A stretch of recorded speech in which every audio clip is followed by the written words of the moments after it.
The Riordanverse, Percy Jackson, Heroes Olympus, Magnus Chase, The Kane Chronicles, and Trials of Apollo.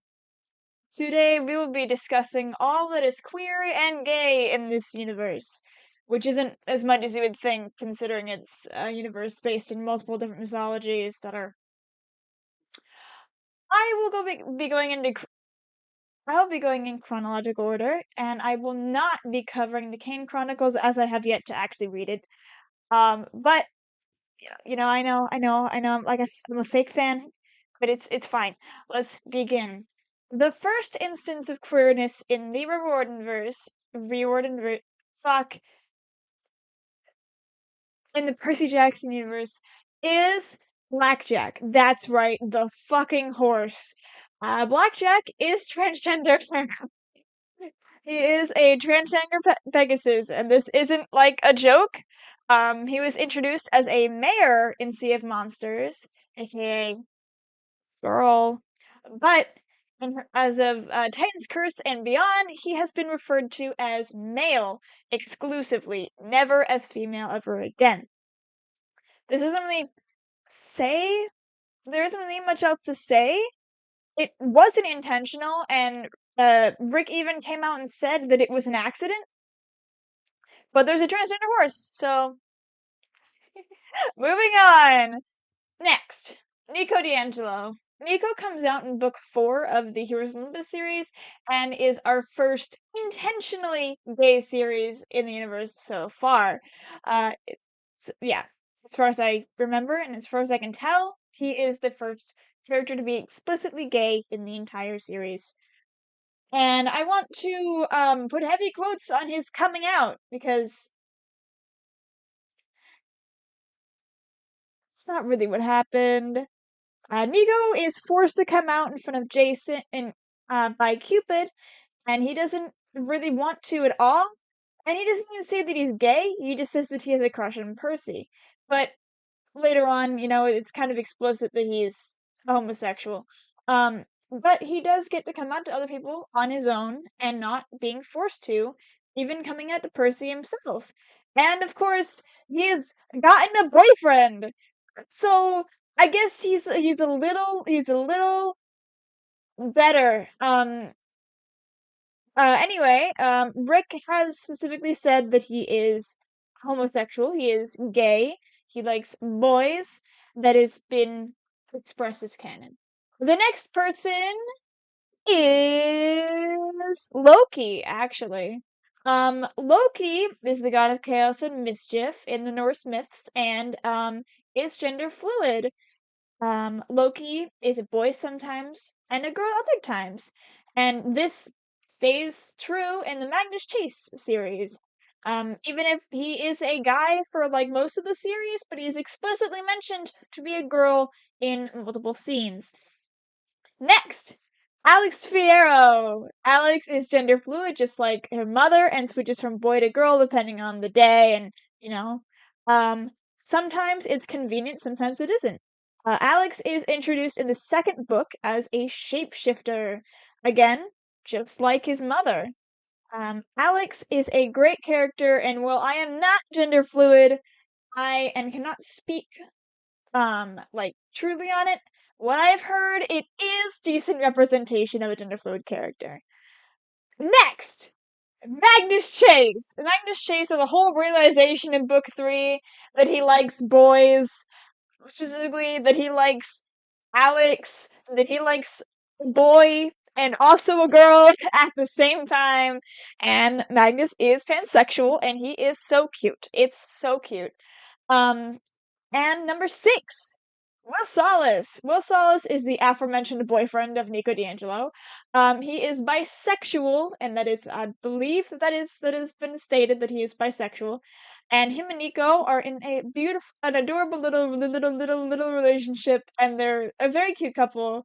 And Will is the entire reason that Nico even stayed in Camp Half-Blood in the first place, because he's his first real friend. And apparently, he was also the first person to Okay, other he meets him when they were little kids too. That was revealed and that was revealed in the Son of the Star that Nico and Will met all the way back in Titan's. I need that to happen in the Percy Jackson TV show when we get to season 3. But I don't know if it will, because I feel like just getting Will's character that early on and then ditching him for an entire season only to come back in like the very end of season 5, unless they make him more involved. I would love that, honestly. But like, I feel like they should include that. Anyway, like, they're a cute couple, and I think Nico deserved happiness, and Will is the person who can bring him that. The next queer is Piper! Piper McLean. Piper is a lesbian. I I think it's kind of weird. Piper and Jason are a couple throughout the Heroes of Olympus series, but it is just all fake. Piper has fake memories of Jason and a memory that they were like in love and feelings for him, but it is revealed that these are all fake and induced by Hera, meaning that Jason and her never actually had a relationship, and Piper doesn't actually love him. The two of them remained a couple throughout the series. However, in between that series and Trials of Apollo, the two have broken up. And then, well, Jason dies. But at the end of the Trials of the series, what the fuck did I just say? The Trials of Apollo series, she does come back, and we see that she now has a little friend. She has gone back home and now has a girlfriend, and she says that she likes women and doesn't really like boys. Yeah, and she had a whole realization off camera that she didn't actually like Jason. I would have liked to see that, but I guess we don't get to.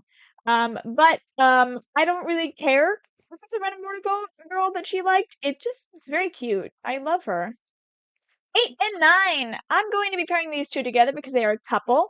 Emmy and Josephine from the Charles of Apollo books. These are two older half-bloods that we meet. And they are a lesbian couple that even have their own child. They're just they're just there. They're adorable. I love them, and we gotta love the lesbians. This list is actually getting kind of long. Anyway, number 10, Reina. Or I'm not saying her last name. I'm not gonna even try. Reina is Arrow Ace, I believe. Despite flirting with Percy and Jason during Heroes of Olympus, and being affected by Pepper's charm speak, she says that she doesn't want a relationship with anybody. This is in Trials of Apollo, where she kind of just real she has this whole explanation that she doesn't want to have a relationship with anyone. And honestly, I think it was executed quite well, and I think it's nice. I will say that I guess maybe she's attracted people on a surface level, but doesn't actually want to be with them in any sort of way, which is why she was flirting with Jason Percy and why Piper's charm speak affected her. You know, just people be pretty. People are pretty. Anyway, number 11 is a weird one, but um we're gonna I like this one, alright? Um this is our first non-binary character from the Sun and Star. They're a demon, and I love. I'm gonna cry. They are a shadow demon named Apialis. Apialis. Apialis. I'm gonna call them E for this video because I don't know how to pronounce their name. They are a sneaky, spooky little guy who hurts the boys and works for Nyx, as Nyx is their mother. As a non-binary person, I really like E. They're a brat, and they're obviously here's the eater kid. They're very over the top, very cute. I love them, and I don't care if they're human. I don't care if they're not human. They're a little self-centered, a little narcissistic, but like in a charming way, and I really like it. I really like the character. Um, he starts out as like a little bit of an enemy, but he does get on the side of the boys in the end, and does you know, be good. And he, they even have like a little monologue about being non-binary, and is like, I don't have a gender. You so closed-minded. It's so cute. I love them, and I love it. And obviously, I really like shadow people. Don't know why. They're they're in my book, and they are in my comic. So obviously, I love this character, and ships to pick their own gender. So um, and this leads us to our last queer, totaling out to 12 canon queer and gay people in the entire Riordanverse. And the last one, but definitely not least, is His Majesty. I love that. It's so cute. It's the cutest name that I've ever. His Majesty is a Trog, introduced in Sun and the Spire, and they choose their hat for the first time in the book, and they're adorable, and I love this character, and I think that they deserve the entire world, and they have like this cute little story arc too. I love them. And again, I don't care that they're not human. They're fucking adorable, and His Majesty is a great character, and I love them, and I want an entire spin-off series about His Majesty. I love them. And sadly, that is the end of the list. Although, I do have a few honorable mentions. Blitzen and Hearthstone, fuck. Blitzen and Hearthstone is our first honorable mention. I know I'm probably already getting like a million comments about it, but they are not canon. They are not canon. We do love talking about how much they act like Magnus's dads and like an old married couple, but they are not canon. As well as they I don't think that Hearthstone needs another thing for his parents to be disappointed in him for.